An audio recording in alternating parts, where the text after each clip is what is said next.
Mary of the Passion was profoundly convinced of the action of the Holy Spirit within her and encourages her daughters to ask for gifts of the Holy Spirit. She says these are divine energies with which the Spirit penetrates the souls whom He possesses. Let us meditate with her on this day of the Pentecost.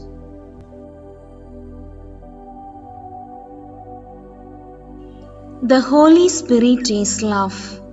He is wisdom.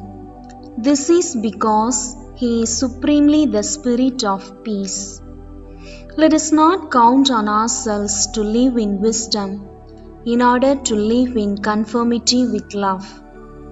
I have seen this wisdom which wants only love, which is love, manifests it and holds it dear. To have on earth the wisdom of the eternal dwellings would be to prefer God to everything. It would be to please Him always, to love Him with one's whole capacity. Give me, Lord, the wisdom of your eternal dwellings. O wisdom, who know that apart from you all else is not, enable me to say in an eternal covenant, my God and my all.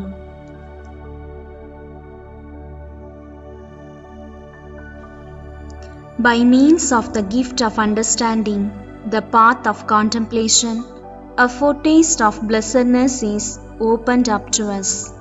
With this gift, the soul is illuminated and strengthened in her faith. The divine beauty is revealed to her in ineffable harmonies. The soul expands with joy, and her hope and love are developed. To obtain it, let us be humble and simple. Its effusion comes above all from the will, warmed by the fire of charity. Believe, and you will have understanding. I promise you, my God, to spread my understanding on the cross of contemplation.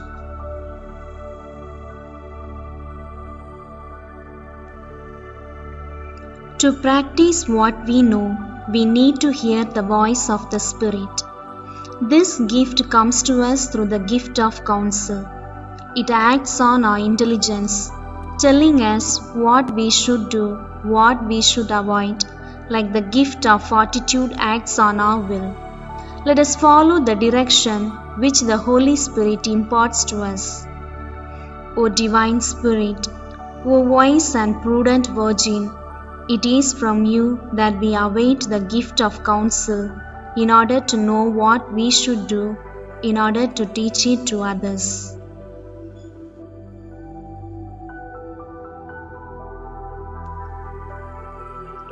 What divine strength is necessary to hate even one's own life, when we must remind ourselves that no one can serve two masters. The Holy Spirit gives us this fortitude if we do not stifle this gift. It is the spirit of fortitude who supports the martyrs. The creature grows under this action. Let us ask insistently for the gift fortitude, so useful especially to missionary souls. May holy fortitude help us to accept the charges and labors that God imposes on us. Wisdom give them. May holy fortitude make us capable of carrying them.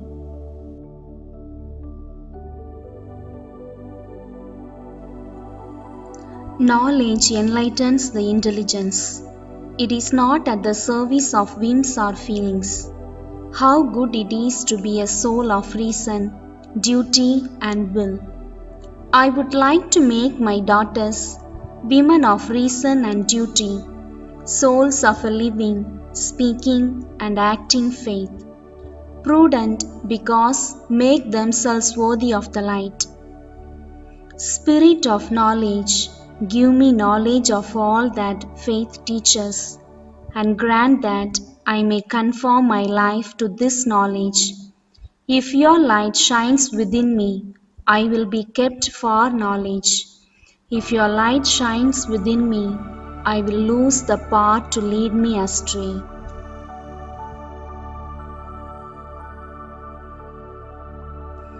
The gift of piety combats egoism. By the gift of piety, the Holy Spirit causes us to be reborn, the filial love that we owe to our Creator, and the word of St. Paul is realized. You have received the spirit of adoption. The gift of piety relishes our neighbor's progress. Fraternal charity unites it to all creatures. It disposes one to support the neighbor, to pardon injuries. It causes us to weep with those who weep and to rejoice with those who experience joy. O Divine Spirit, give me a large share of this gift which will deliver me from egoism, will close my heart to indifference, envy, and hatred, and will dispose it to charity and to missionary devotedness.